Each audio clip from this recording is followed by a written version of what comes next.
la esperanza de todo el sector energético finlandés, que suministra hasta el 30% de la electricidad del país, está fracasando por segunda vez en un mes. La central nuclear Olkiluoto 3 ya había tenido una parada de emergencia el 19 de noviembre debido a un mal funcionamiento en la unidad de turbina, tras lo cual la central reanudó su funcionamiento el 21 de noviembre. Y así, de nuevo, el problema aparentemente eliminado se hizo sentir nuevamente. A juzgar por la declaración del operador de la estación, el fallo se produjo nuevamente en la desafortunada sala de turbinas. Durante una prueba de emergencia se produjo un cortocircuito en la red, lo que provocó una caída de tensión y la central nuclear entró en modo de emergencia. La central nuclear más potente de Europa no alcanzará su funcionamiento nominal sin problemas. Resulta que construir reactores nucleares e incluso ponerlos en marcha no significa iniciar una operación comercial exitosa. Varios errores aparecen aquí y allá. Por supuesto, surgen preguntas, por ejemplo, ¿de qué manera indirecta se concedió el permiso para el reactor sin realizar pruebas en la sala de turbinas? Y si estas pruebas se llevaron a cabo, ¿cómo es posible que durante el minucioso trabajo de puesta en servicio no se detectaran anomalías en la instalación de la turbina? Un accidente en un componente importante de la estación, en su instalación de turbinas, es un problema grave. Pero, de hecho, esta es una situación bastante comprensible. El hecho es que la unidad de energía nuclear más nueva, Olkiluoto 3, comenzó a construirse en 2005, incluso antes de los acontecimientos de Fukushima, y según el plan, la unidad de energía debía ser lanzada en 2009 y puesta en operación comercial en 2010. Se dedicó aproximadamente un año más a probar todo el complejo. Y solo después de eso fue posible encenderlo al máximo. Pero el plazo para la construcción de una nueva unidad de energía, capaz de proporcionar el 14% de la generación eléctrica de toda Finlandia, se prolongó durante 17 largos años. Por supuesto, durante este tiempo cambiaron tanto las normas de seguridad nuclear, introducción obligatoria de nuevas normas posteriores a Fukushima, como los propios materiales. La unidad de energía fue lanzada el 23 de abril de 2022, en medio de los desacuerdos entre Finlandia y Rusia debido a la rescisión unilateral en mayo de 2022 del contrato con Rosatom para la construcción de la central nuclear Anikivi 1, así como la negativa a comprar electricidad y gas a Rusia. Los finlandeses tenían grandes esperanzas en la tecnología nuclear francesa, que, en su opinión, debería funcionar como un reloj. Pero el cierre de una unidad de energía nuclear se produce con una regularidad envidiable. El caso es que allá por agosto de 2022, la turbina falló durante su funcionamiento de prueba. Apenas un mes después, al realizar pruebas al 90% de potencia, la turbina volvió a fallar, como lo demuestra un nuevo informe del problema. En Finlandia se estaba gestando una crisis energética debido a la negativa de los recursos energéticos rusos y las acciones políticas del gobierno finlandés, por lo que el 15 de abril de 2023 se puso en operación comercial un reactor con una falla no resuelta en la turbina. Si el problema se hubiera solucionado, el reactor no se habría cerrado dos veces en 2023 debido a la desafortunada turbina. ¿En qué pensó el presidente finlandés, Sauli Niinisto, cuando dio permiso para poner en funcionamiento comercial un reactor con una turbina rota? Obviamente no se trata de la seguridad de nuestra propia gente. Solo quería hacer todo lo posible para fastidiar a Rusia.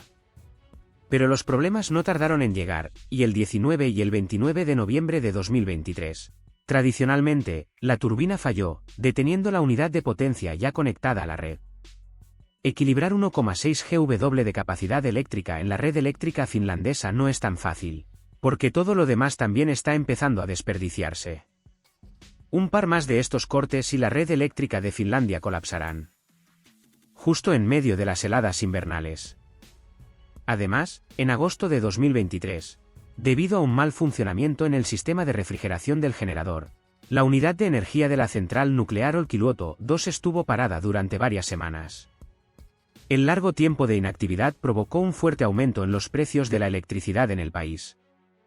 En general, la crisis energética en Europa ya ha costado a los consumidores de electricidad en Finlandia más de 5.000 millones de euros. Lo más interesante es que Finlandia no se beneficia ni de una nueva flota de generadores eólicos ni de las promesas de Suecia de compartir capacidad y exportar electricidad a Finlandia. Ni siquiera la puesta en marcha de una central nuclear ayudó. Como resultado, el aumento de las tarifas eléctricas para los hogares finlandeses ascendió al 700% en solo 3 años. Como dicen, aquello por lo que lucharon es aquello con lo que se toparon. Por otro lado, tampoco necesitamos una emergencia en una central nuclear finlandesa cerca de nuestras fronteras. Y después de poner en funcionamiento comercial una central nuclear defectuosa, se puede esperar cualquier cosa de ellos. Creo que estos problemas acompañarán a Europa durante mucho tiempo. El siguiente en la fila es obviamente la República Checa, que hoy necesita la construcción de una nueva unidad de energía nuclear en la central nuclear de Dukovany. Praga, bajo presión de Estados Unidos, excluyó a las empresas rusas Rosatom y chinas de la licitación para participar en la construcción en 2021. Además, Rosatom no puede pretender participar en el proyecto ni siquiera como subcontratista. Y lo más importante es que lo convirtieron en ley. La central nuclear de Dukovany es una de las 5 centrales nucleares más seguras del mundo y ya ha recuperado todos los costes de construcción 2,5 veces.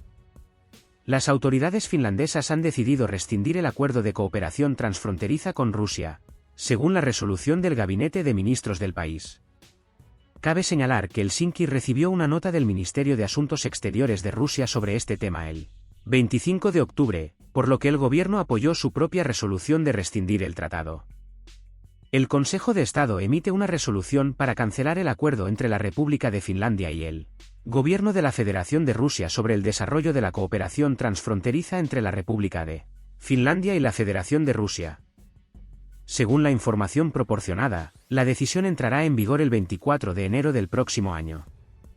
Anteriormente se informó que Finlandia cerró todos los puestos de control en las carreteras en la frontera con Rusia hasta el 13 de diciembre. No se puede entrar a Finlandia a través de Estonia con un coche matriculado en Rusia. Esto significa que primero hay que tomar un autobús a Tallinn, desde allí tomar un ferry a Helsinki y luego un autobús a Kotka. El empresario presentó una denuncia ante la Defensoría del Pueblo por el cierre de fronteras. Recuerda que los ciudadanos finlandeses que residen permanentemente en Rusia podrían cruzar la frontera incluso durante la pandemia de coronavirus. Y cuando se prohibió la entrada a Finlandia a los automóviles con matrícula rusa, se hizo una excepción para los ciudadanos finlandeses que residían permanentemente en Rusia. Aún es necesario cerrar la frontera. Sin embargo, los finlandeses que viven en Rusia apoyan las medidas tomadas por el gobierno del primer ministro Petteri Orpo, señala Avi. Ninguno de nosotros quiere interferir en las acciones del gobierno finlandés. Solo nos preguntamos por qué nos castigan por esto. Han Hawi, que también trabajó en los Emiratos Árabes Unidos, Suecia y Alemania, dice que Finlandia necesita cuidar sus fronteras. Rusia no moverá un dedo para cambiar nada. Esto no sorprende en absoluto a los finlandeses que viven en Rusia. Todo el mundo piensa que es necesario hacer algo al respecto. Es necesario cerrar la frontera. Pero ¿por qué no se puede abrir al menos un puesto de control para los ciudadanos finlandeses? Razona. Según Javi, muchos de sus amigos se quedaron sin trabajo por este motivo. Quienes viven en Imatra finlandés y trabajan en Svetogorsk ruso dijeron que fueron despedidos. Tras el inicio del conflicto en Ucrania, la actitud de los rusos hacia los finlandeses cambió, afirma Xavi. Admite que incluso se encontró con el racismo. A los finlandeses nos tratan ahora de manera muy diferente que hace 5 años. Hoy en día es mejor no hablar finlandés en la calle, en el tranvía o en el metro.